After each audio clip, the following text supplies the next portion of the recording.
వాళ్ళు ఆ నక్షత్రమును చూస్తూ ఆ నక్షత్రము వెంబడిస్తుంటే ఆ నక్షత్రము వచ్చి అక్కడ యెరూషలేములోనికి వచ్చి అదృశ్యమైంది. ఆ ముగ్గురు జ్ఞానులు ఆ యెరూషలేమును ఏలుతున్న హేరోదు దగ్గరికి వెళ్ళారు. వెళ్ళి ఏమంటున్నారయ్యా, యూదులకు రాజుగా పుట్టిన శిశువు ఎక్కడ? మేము తూర్పు దిక్కున ఆయన నక్షత్రమును చూసి ఆయనను పూజింపవచ్చితిమి అనగానే హేరోదు యెరూషలేములో ఉన్న వాళ్ళందరూ కలత చెందారు. అంటే యూదులకు నేనే రాజును కదా, ఇంకా నేను కాకుండా వేరొక రాజు ఎవరు అని అర్థం పర్థం లేకుండా అనాలోచనతో కలత చెందాడు. గ్రామస్తులు కూడా కలత చెందారు. అప్పుడు అర్థం కాక అక్కడ ఉన్న శాస్త్రుల్లో ఉన్న కొంతమందిని పిలిచాడు. క్రీస్తు ఎక్కడ పుడతాడని ఉంది, వీళ్ళు యూదుల రాజు అని అంటున్నారు అని చెప్తే వాళ్ళు, అయ్యా బెత్లెహేములో పుడతాడని రాయబడ్డది అని చెప్పగానే బెత్లెహేములో పుట్టాడు, అక్కడికి వెళ్ళి మీరు చూసి ఆరాధించి మరలా నా యొద్దకు వచ్చి నాకు చెప్పండి, నేను ఆరాధిస్తానని చెప్తే వాళ్ళు బయటికి వచ్చారు. బయటికి రాగానే వెంటనే అదృశ్యమైన నక్షత్రము వాళ్లకు ప్రత్యక్షమైంది. ప్రియమైన దేవుని బిడ్డలు, ఎక్కడ 9-10 వచనమా? వారు రాజు మాట విని రాజభవనములో నుంచి బయటకు వచ్చి బయలుదేరి వెళుతుండగా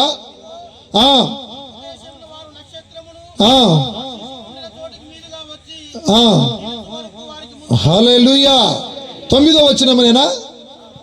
అంటే ప్రియమైన దేవుని బిడ్డలారా, వాళ్లకు ఏ నక్షత్రం అయితే తూర్పు దిక్కు నుండి యెరూషలేమునకు తీసుకొని వచ్చిందో అదే నక్షత్రము మరలా వాళ్లకు ప్రత్యక్షమై అక్కడి నుండి ఎక్కడికి తీసుకొని పోద్దంటే బెత్లెహేములో ఒక ఇంటిలో మరియతో కూడున్న ఆ శిశువు అయిన యేసు ఉన్న ఇంటి మీదకి వెళ్ళి నిలవడము వారు చూస్తారు. ఆ నక్షత్రము ఏ ఇంటి మీద నిలిచిందో ఆ ఇంటిలోనికి వెళతారు. ఈ ముగ్గురు జ్ఞానులు వెళ్ళి ఆ మరియ తల్లితో ఉన్న ఆ శిశువు అయిన యేసును చూసి ఆరాధిస్తారు, నమస్కరించి ఆరాధిస్తారు. వాళ్ళ దగ్గర ఉన్న పెట్టెలను విప్పి వాళ్ళ దగ్గర ఉన్న కానుకలు సమర్పిస్తారు. అంటే ప్రియమైన దేవుని బిడ్డలారా, ఇక్కడ మనం అర్థం చేసుకుంటున్నాం. ఆ కానుకల గురించి కూడా నేను ఇలాగ సింపుల్గా వెళ్ళిపోతున్నా. ఈ కానుకలు కూడా దేవుని దగ్గరికి వచ్చేటప్పుడు ఎవరు ఏదైనా ఒక చిన్న కానుకతోటి రావాలి. వారు హృదయ కానుక కావచ్చు, కృతజ్ఞత స్తుతి అనే కానుక కావచ్చు, అన్ని ఆత్మ అర్పణ అనే కానుక కావచ్చు, లేకపోతే ఆర్థిక విషయంలో కావచ్చు. కృతజ్ఞత కలిగి ఉండాలి. వాళ్ళు జ్ఞానులు కాబట్టి వాళ్ళకి అన్నీ తెలుసు కాబట్టి వాళ్ళు ముందుగానే గ్రహించారు, సిద్ధపరచుకున్నారు. దేవుని దగ్గరికి వెళ్ళిన మనం వాళ్ళు పెట్టెలను విప్పినట్లే మనము కూడా మనల్ని మనం తగ్గించుకొని మన హృదయాలను తెరిచి ఆయన దగ్గర సాష్టాంగపడి ఆరాధించాలి. ఈ క్రమం ప్రతి ఒక్క క్రైస్తవునికి ఉండాలి. అర్పణము, కానుకలు అంటే వాళ్ళు బంగారము, సాంబ్రాణి, బోలము తీసుకొని వచ్చారు. బంగారం అంటే మీకు తెలియదు, ఎన్నో ప్రసంగాలు విన్నారు, మీకు తెలుసు. అది బంగారము అంటే అది రాజుల దగ్గరికి ఎవరు వెళ్ళినా బంగారం తీసుకొని వెళ్ళేవారు. బంగారం ఇచ్చి రాజును గణపరిచేవారు పూర్వపు దినాలలో. అయితే ఇప్పుడు ఈయన ఎవరి దగ్గరికి వెళుతున్నాడంటే రాజు దగ్గరికి వెళుతున్నాడని నక్షత్రమును చూసినప్పుడే గ్రహించాడు. చప్పట్లు కొట్టాలి. ఈ రోజున నీవు ఆత్మీయతలో ఉంటే ఏ వ్యక్తినైనా ఒక్కసారి చూసినప్పుడే నువ్వు గుర్తుపట్టాలి. దేవుడిచ్చిన ఈ కృపవరాలలో దర్శన వరానికంటే దేవుని ఆత్మ నాకు అందిస్తున్న ఈ దైవ ప్రత్యక్షత అనే వరము చాలా విలువ కలిగినది. దేవుని యొక్క ఆత్మ ప్రేరేపణ చాలా విలువ కలిగినది. దర్శనాలలో తేడా ఉంటది, కళలలో తేడా ఉంటది. మంచి కళలు చెడ్డ కళలు వస్తాయి.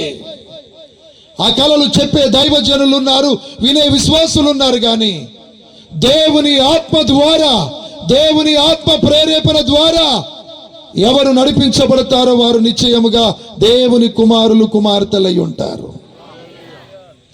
అయితే గుర్తుపట్టాలి, వెంటనే గుర్తుపట్టేయాలి. మీరు ఆ నక్షత్రాన్ని చూశారు. ఇక్కడ అసలైన రాజు జన్మించాడని, ఆయన రాజుగా వస్తాడు. ఈ భూమి మీద ఆయన రాజ్యమును ప్రారంభిస్తాడు. 1000 ఏళ్ల పరిపాలన ఈ భూమి మీదనే ఉంటది. 1000 ఏళ్ళు అపవాది ఘట స్వరూపము అగాధములో బంధింపబడుతుంది. రాజు యేసయ్య, ఆయన రాజ్య వారసులుగా ఈ రోజున యేసు ప్రభు నమ్ముకున్న వారు ఉంటారు. ఆ రాజ్యం రాబోతున్నదే. పుట్టాడు అంటే, సస్తానని చెప్పాడు అంటే, తిరిగి లేస్తానని చెప్పాడంటే, మరల వస్తానన్నాడంటే తప్పకుండా ఆయన మాట జరుగుతుంది. నమ్మండి దయచేసి. ఈ మూర్ఖుడు నమ్మిండి, మీరు ఎందుకు నమ్మరండి? ఇదే ఊర్లో అర్ధగంటకు ఒక అరసీస సార చొప్పున తాగి బలహీనమై కాలుకు గాయమై ఆడపిల్లకు కూడా విలువలేని పరిస్థితిలో దేవుని దగ్గరికి వెళితే దేవుడు ఈ స్థితిని మార్చాడు. అయ్యో దేవుడు ఉన్నాడండి, ఆయనను మార్చిండు, దేవుడు ఉన్నాడండి అని ఆ నక్షత్రాన్ని చూసినట్లే ఈ నక్షత్రాన్ని చూసి నువ్వు నమ్మలేవా? అవును, నీ నక్షత్రాన్ని కాదా? మీరు కాదా? అలేలే చెబుదాం. ఈ నక్షత్రంలో వంక ఉందా? పొట్ట మూరడి పెంచుకున్నానా? హాస్పిటల్ అంటే తిరిగి రోగినైనా? ఏమైనా మరకు వచ్చిందా? ఏమైనా దొరికిందా? యేసయ్య నక్షత్రం, ఆ నక్షత్రములో ఏమన్నా తేడా ఉందా? చెప్పండి, చెప్తా. ఈ నక్షత్రం గురించి 4 మాటలు చెప్తా నేను. ఆయన రాజు అని బంగారం తీసుకొని వచ్చాడు, రైట్. తర్వాత సాంబ్రాణి, యేసు నామానికి మహిమ కలుగును గాక. సాంబ్రాణి సుగంధ వర్గములతో, తర్వాత పరిమళ ద్రవ్యముతో యాజకులు సాంబ్రాణి ధూప వేదిక మీద చల్లినప్పుడు ఆ స్మెల్ దేవుని దగ్గరికి వెళుతుంది అన్నట్టు. అంటే ఈయన దేవుడు అని, నా దేవునికి ధూపం వేయడానికి వస్తున్నా నేను. గుర్తుపెట్టుకోండి, అలా ప్రార్థనకు వచ్చేది నా రాజు దగ్గరికి, నా దేవుని దగ్గరికే. నెక్స్ట్ 3వది వివరిస్తే అంత లోతుకి ఏం పోవట్లే, అంత అవసరం లేదు. అలలే చెప్తా. ఆయన దేవుడు అని, అందుకనే నేను కూడా సుగంధ అన్న పేరు పెట్టుకోండి, పరిమళ అని పేరు పెట్టుకోండి. మీరు ఎవరైనా, మీ పిల్లలు కానీ మీరైనా పరిమళ సుగంధ అని పెట్టుకోండి. ప్రియమైన దేవుని బిడ్డలు, దేవునికి ఇంపు కలిగించే వాటిలో ఈ 2 పదార్థాలు విలువ కలిగినవి. సుగంధ, పరిమళ అన్న పేరు పెట్టుకోండి. మీరు దేవుని దృష్టిలో కొంత విలువైన వ్యక్తులుగా ఉంటారు. మీరు తర్వాత పెట్టవనా పెడతా అయిపోయినాక, అలాగే చెబుదాం. కేక్ కట్ చేసినాక మీకు వెంటనే పేరు పెట్టేస్తే ఎవరు కావాలనుకుంటే. యేసు నామానికి మహిమ కలుగును గాక.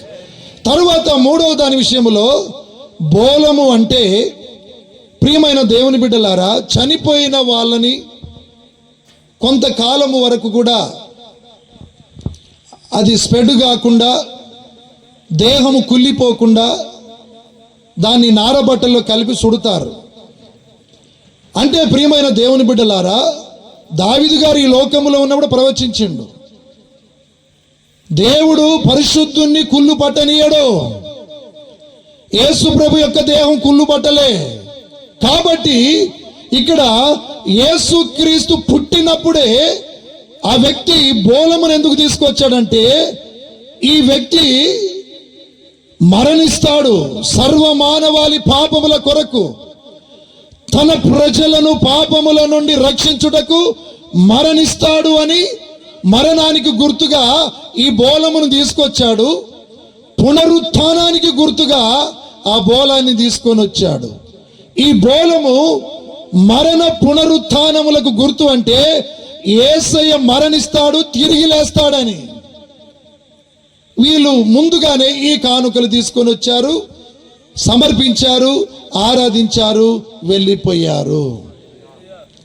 వెళ్ళిపోగానే వీళ్ళు వెంటనే ఈ హేరోదు వాళ్ళని మోసబుచ్చాడన్న విషయంతో దేవుని చేత బోధింపబడిన వాళ్ళై వేరొక మార్గము గుండా వాళ్ళు వెళ్ళిపోతారు. రైట్. ఇందులో నక్షత్రము గురించి ఒక మాట చెప్తున్నా. ఇక్కడ యేసుక్రీస్తు యొక్క పుట్టుకలో కొన్ని మాటలు మీకు చెప్పిన కదా. ఇక్కడ అన్య జనులు ఉండే ప్రాంతంలో ఉన్న ఆ నక్షత్రము ఎక్కడనో దూర ప్రాంతంలో, దాదాపు ఒక 1400 మైళ్ళ దూరంలో ఉన్న ఈ అన్య జనుల యొక్క రాజులను క్రీస్తు దగ్గరికి నడిపించింది. క్రీస్తు ఉన్న ఇంటి మీదకి వచ్చి నిలిచింది. అంటే ప్రియమైన దేవుని బిడ్డలారా, వాళ్ళక్కడ వాక్యం ఏమి రాయబడినదంటే, ఆయన నక్షత్రమును చూసి మేము ఆయనను పూజింపవచ్చితిమి అన్నారు. అంటే యేసు క్రీస్తు ప్రభు ఒక నక్షత్రం. హల్లెలూయా. అంటే నక్షత్రము యేసు ప్రభు యొక్క నక్షత్రం. యేసు ప్రభే ఒక నక్షత్రం, యేసు ప్రభే ఒక స్టార్. ఇజ్రాయేలు దేశ సింబల్ స్టారే. మన పవన్ కళ్యాణ్ జెండా మీద ఉండేది కూడా అదే స్టార్. ప్రియమైన దేవుని బిడ్డలారా, ఈ స్టార్ ఎలా ఉండాలి?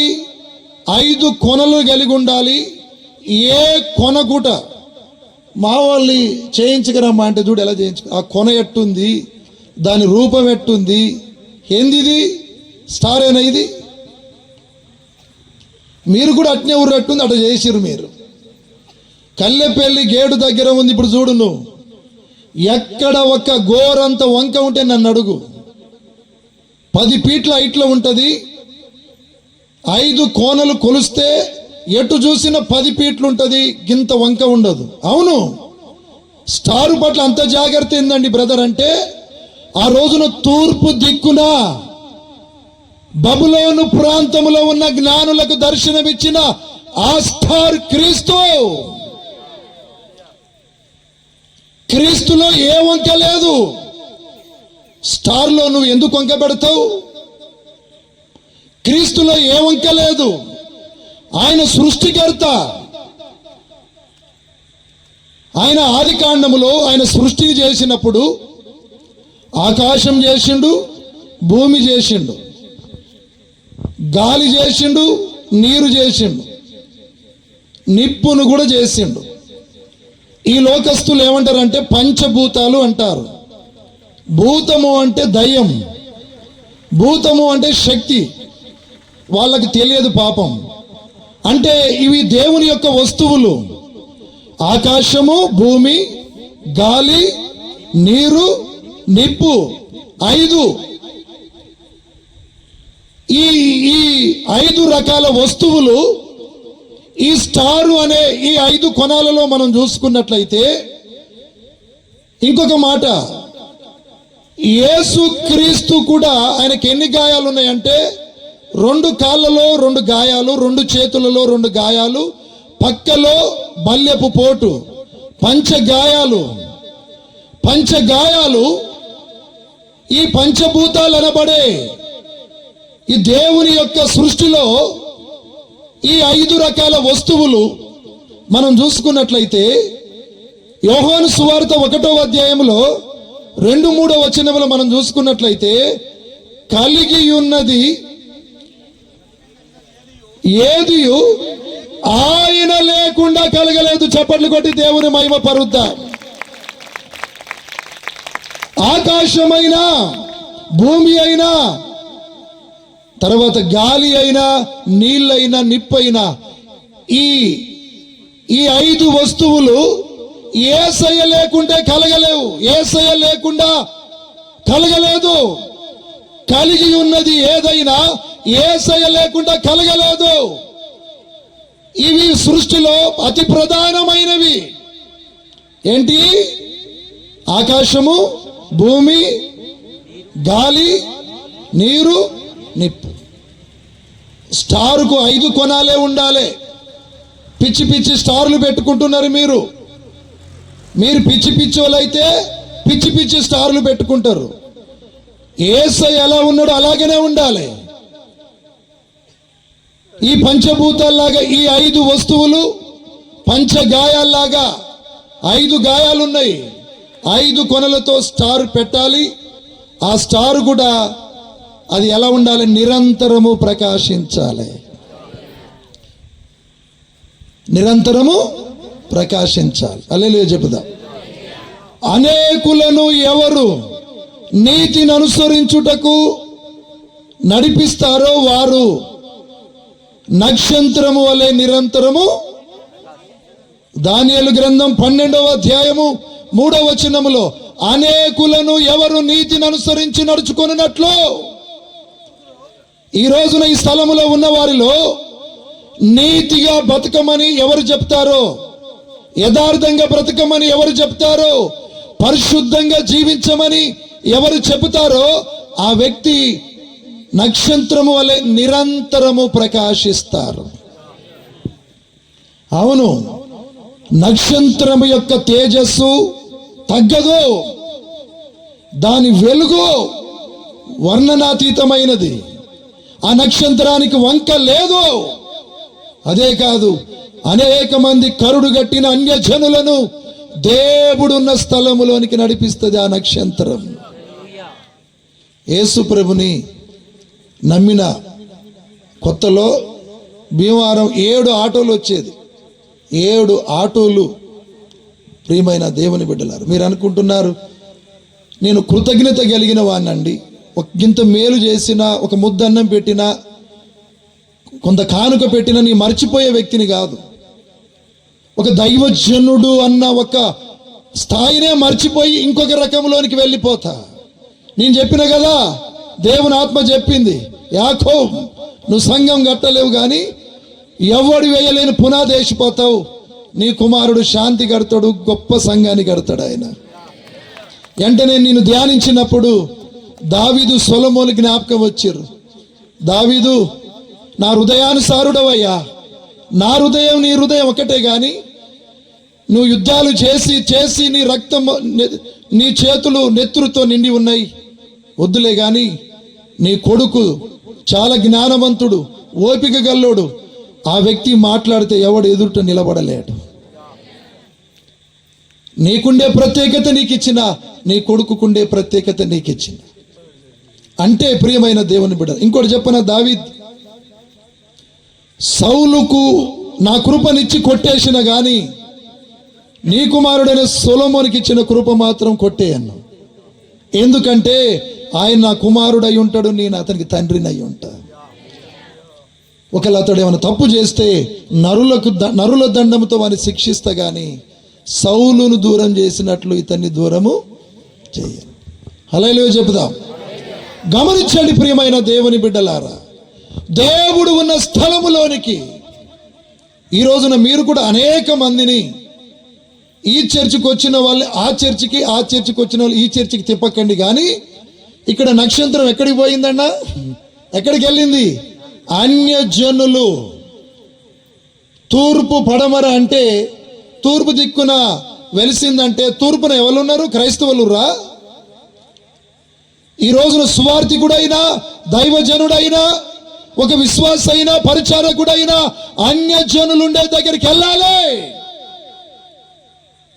యేసు ప్రభు ఈ లోకంలో ఉన్నప్పుడేమో అటు వెళ్ళొద్దన్నాడు. యేసు ప్రభు ఉన్నప్పుడు 70 మంది శిష్యులు పంపినప్పుడు అన్యజనులుండు ప్రాంతంలోనికి వెళ్ళొద్దు, ఇజ్రాయేలీయులుండే ప్రాంతంలోకి వెళ్ళండి అన్నాడు. యేసు ప్రభు చనిపోయి తిరిగి లేచి ఆరోహణుడై పరలోకానికి వెళ్ళేటప్పుడు అంటుండు, సర్వలోకానికి వెళ్ళండి అంటున్నాడు. ఇప్పుడు చూడు, రూడు మారింది చూడు. అంటే ఏ సమయంలో ఏది చేయాలనో అది చేయాలి. మరొక మాటను జ్ఞాపకం చేస్తూ ఉన్నాను. నక్షత్రము అనేది ఇంకా అనేక మందికి దారి చూపే వ్యక్తిగా, అనేకులను నీతి మార్గములో నడిపించే వ్యక్తులుగా, మంచి మార్గములో నడిపించే వ్యక్తులుగా మనం ఉంటే నక్షత్రము వలె నిరంతరము ప్రకాశిస్తాం. నిరంతరం అంటే అర్థమైంది, మార్పు లేనిది. నక్షత్రములో మార్పు లేదు. యేసయ్య నిన్న నేడు నిరంతరం, ఆయనలో మార్పు లేదు. ఆయన నక్షత్రం. ఆ నక్షత్రము ఏ కొన చూసినా ఒకటే లెవెల్ ఉంటుంది. ఆయన నక్షత్రము తెల్లగా నిగనిగలాడుతుంది, ప్రకాశిస్తుంది. ఆ నక్షత్రము యొక్క ప్రకాశము అనేక మంది చీకటి జీవితాలని వెలుగుమయముగా మారుస్తుంది. చప్పట్లు కొట్టి దేవుని మహిమ పరుద్దాం. Praise the lord. మరి ముందు ఉన్నదిగా బ్రదర్, ముందున్నది ఏంటిది? ఈ దానియేలు గ్రంథంలో 3వ అధ్యాయం ముందే ఉన్నదంటే, బుద్ధిమంతులైతే ఆకాశ మండలములోను జ్యోతులను పోలిన వాళ్ళ ఎక్కడగా ఆకాశ మండలములో ఉన్న జ్యోతులు అంటే నక్షత్రాలు కావు, సూర్య చంద్రులు అంటే తల్లిదండ్రులకు సాదృశ్యం, నక్షత్రములు అంటే కుమారులకు సాదృశ్యం. అయితే ఏ ఇంటిలోనైనా సరే తల్లిదండ్రులు బుద్ధిమంతులై ఉండాలి. ఏ తల్లిదండ్రులైనా బుద్ధిమంతురాలై ఉంటే ఆకాశములోని జ్యోతుల వలె ప్రకాశిస్తారు. చప్పట్లు కొట్టి దేవుని మహిమ పరుద్దాం. వాళ్ళు జ్యోతుల వలె ప్రకాశిస్తుంటే వాళ్ళ కుమారులు నక్షత్రముల వలె నిరంతరం ప్రకాశిస్తారు. వాళ్ళు జ్యోతుల వలె ఉదయిస్తే వాళ్ళ కుమారులు నక్షత్రముల వలె ప్రకాశిస్తారు. అంటే చూడండి, జ్యోతి అంటే అక్కడ అవి పెద్దవి, నక్షత్రాలతో పోల్చొద్దు మనం. ఎందుకంటే ఆది కాండములో ఉన్నది, ప్రియమైన దేవుని బిడ్డలారా, ఆది కాండములో ఆయన సృష్టిలో చేసినప్పుడు పెద్ద జ్యోతిని చిన్న జ్యోతిని ఆయన పగటిని ఏలడానికి రాత్రిని వేలడానికి సూర్య చంద్రులను ఆయన చేశాడు. అది తల్లిదండ్రులకు సాదృశ్యం. అది మరి బుద్ధిమంతులైతే అన్నాడు. ఎవరు బుద్ధిమంతులు చెప్పాలి మీరు? ఇలా నేను క్రైస్తవుడను నాకు అన్ని తెలుసు అని రకరకాలుగా చెప్తున్నారే. ఇప్పటి వరకు కూడా నేను రాసగొచ్చుకుంది ఒకటి, మీకు చెప్పింది మరొకటి. బుద్ధిమంతులంటే ఈ నా మాటలు విని వాటి ప్రకారము చేయు ప్రతి వాడు బండ మీద ఇల్లు కట్టుకొనిన బుద్ధిమంతుణ్ణి. ఈ బండను తీసేద్దాం, ఇల్లుని తీసేద్దాం. అయితే ఈ నా మాటలు విని వాటి ప్రకారము నడుచుకొని ప్రతివాడు బుద్ధిమంతుడు. దేవుని దగ్గరకు వచ్చిన వాళ్ళు దేవుని మాటలు విని ఆ మాట ప్రకారము ఎవరైతే అడుగులేస్తారో వాళ్ళు బుద్ధిమంతులు. వాళ్ళు తల్లిదండ్రులైతే ఆకాశ మండలములోని జ్యోతుల వలె ఉదయిస్తారు. ఇక బుద్ధిహీనులైతే ఎప్పుడు అమావాస్య చీకటే. ఇక హల్లెలూయా. బుద్ధిహీనులైతే అమావాస్య చీకటే. ఇక వాళ్ళ ఇంట్లో యేసు నామానికి మహిమ కలుగునుగాక. అన్న ఇది వాస్తవమేనా అంటే ఆది కాండం 37వ అధ్యాయంలో కూడా యోసేపుది ఉంటుంది చూడండి. యోసేపు చదువు 37వ అధ్యాయం. 37వ అధ్యాయం ఎన్నో వచనం? 9వ వచనం. నేను ఒక కలగంటిని, అందులో సూర్య చంద్రులను 11 నక్షత్రములను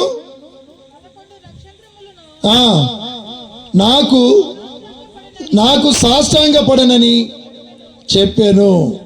అతడు తన తండ్రితోనూ సహోదరులతోనూ తెలియచెప్పినప్పుడు అతని తండ్రి అతనితో, నీవు కనిన ఈ కల ఏమిటి? నేను నీ తల్లియు నీ సహోదరులు. తల్లి అక్కడ నేను, యాకోబు అంటున్నాడు, నేను నీ తల్లి నీ సహోదరులు. అంటే సూర్య చంద్రులు నక్షత్రములు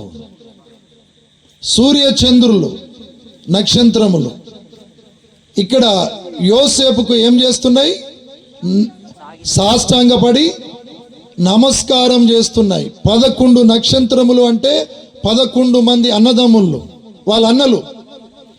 సూర్యచంద్రులు కూడా సాష్టాంగపడి నమస్కరించిన యోసేపు కంటే తల్లిదండ్రులకు సాదృశ్యం. ఏ ఇంటిలోనైనా తల్లిదండ్రులు బుద్ధిమంతులై ఆకాశ మండలములోని జ్యోతుల వలె ఉదయించినప్పుడు వాళ్ళకు పుట్టిన కొడుకు గాని బిడ్డ గాని నిరంతరము ప్రకాశించుచున్న నక్షత్రము వలె ఉంటారు. లేదా అంటే తేడొచ్చేస్తుంది. యేసునామానికి మహిమ కలుగునుగాక. అక్కడ యోసేపునకు అక్కడ సూర్యచంద్రులు 11 నక్షత్రములు సాష్టాంగపడ్డాయి. అంశం ఇది కాదు. నక్షత్రములు అంటే కుమారుడు, నక్షత్రం అంటే కుమారుడు, నక్షత్రం అంటే దూత. 7 సంఘములకు 7 సువర్ణ దీపస్తంభముల మధ్య 7 సువర్ణ దీపస్తంభముల మధ్య మనుష్య కుమారుని పోలి ఉన్నవాన్ని చూసినా అతని కుడి చేతిలో 7 నక్షత్రములు ఉన్నాయట.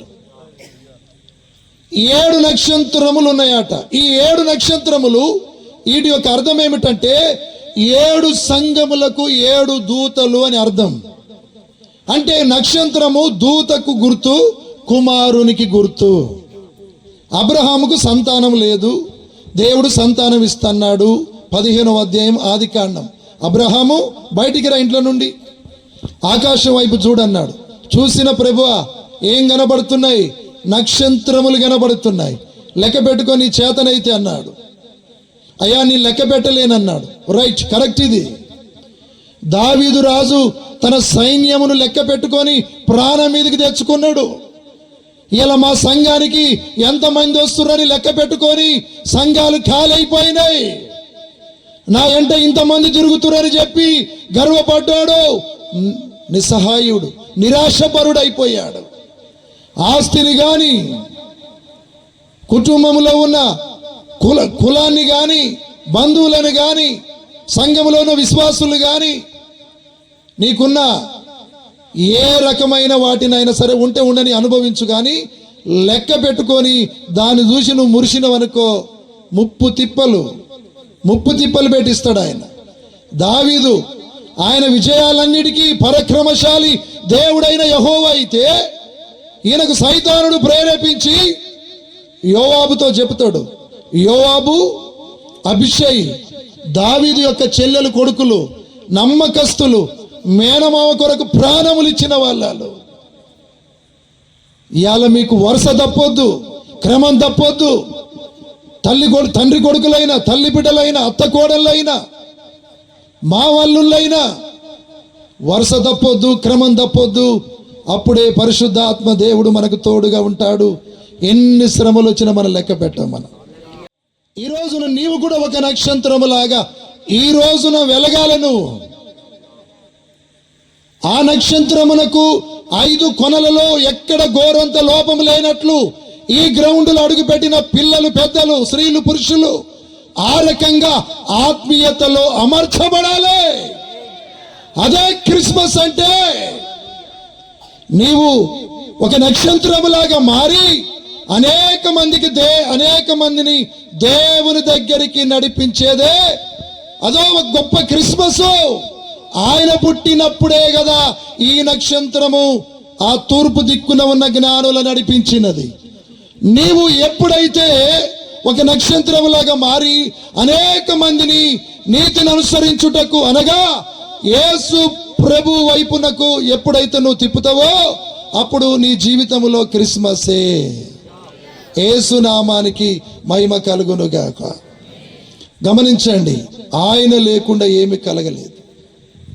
గుర్తుపెట్టుకోండి ప్రియమైన దేవుని బిడ్డలారా, నక్షత్రము క్రీస్తు యొక్క జననాన్ని బబులోను వాసులకు తెలియపరిస్తే వాళ్ళు సాష్టాంగపడ్డారు, ఆరాధించారు, పెట్టెలు తెరిచారు, కానుకలు సమర్పించారు. వాళ్ళు ఈ రోజున ప్రియమైన దేవుని వారి జీవితాలను మార్చుకున్నారు. ఈ రోజున దేవుని దగ్గరికి వచ్చిన ఈ చిన్న ప్రసంగంలో ఇప్పుడు రాంబాబు కొండ్రపోలు సర్పంచి, శాలిగౌర్ అనే సర్పంచి, పొనుగోడు సర్పంచి, గడ్డిపల్లి సర్పంచ్ చాలా మంది బ్యాచ్ ఉన్నారు. వాళ్ళు ఎంతసేపు ఉన్నా వాళ్లకు ప్రియమైన దేవుని బిడ్డలారా, లోకపరంగా ఉన్న వాళ్ళని మార్చాలంటే ఏ మనుషుని వల్ల కాదు, దేవుడు మాట్లాడితే తప్ప వాళ్ళు మారరు. వాళ్ళ మామ మాసిన పెళ్ళి వచ్చిండు. ఆ వ్యక్తి వచ్చి ఒక్క ప్రసంగంలో విని మాట్లాడుతుంటేనే ఊడిపోతున్నాయి అంటుండు, మాట్లాడుతుంటేనే పోతున్నాయా, ఏదో పోతుందే అంటుండు. ఇది వాస్తవేరా, నీలో నుంచి పోయింది, నువ్వు మంచిగా బతుకని చెప్పిన నేను. యేసు నామానికి మహిమ కలుగును గాక. గమనించిన, అవును, యేసయ్య మాట్లాడుతుంటేనే జరిగిపోతాయి. నువ్వు ఒక నక్షత్రములాగుంటే అన్ని జరిగిపోతాయి. ప్రియమైన దేవుని బిడ్డలారా, ఈ రోజున మనం గమనిస్తే ఆ రోజున నక్షత్రములాగా, ఈ రోజున మనం నక్షత్రంలాగా మారునట్లు, నక్షత్రము తెల్లగా వెలుగుమయమై ప్రశస్తముగా ప్రకాశించినట్లే మన ప్రాణాత్మ దేహములు పరిశుద్ధంగా ఉండాలి. మన హృదయ తలంప ఊహలు పరిశుద్ధంగా ఉండాలి. దీనత్వాన్ని కలిగి ఉండాలి, తగ్గింపుని కలిగి ఉండాలి. ఉన్నా లేకున్నా ఒకటే రకంగా ఉండాలి. దేవుని నమ్ముకొని సంవత్సరాలు మారుతుంటే మీరు సతికిల పడొద్దు. మెట్లు ఎక్కాలి, ఇంకా ఆత్మీయ మెట్లు ఎక్కాలి. యేసు నామానికి మహిమ కలుగును గాక.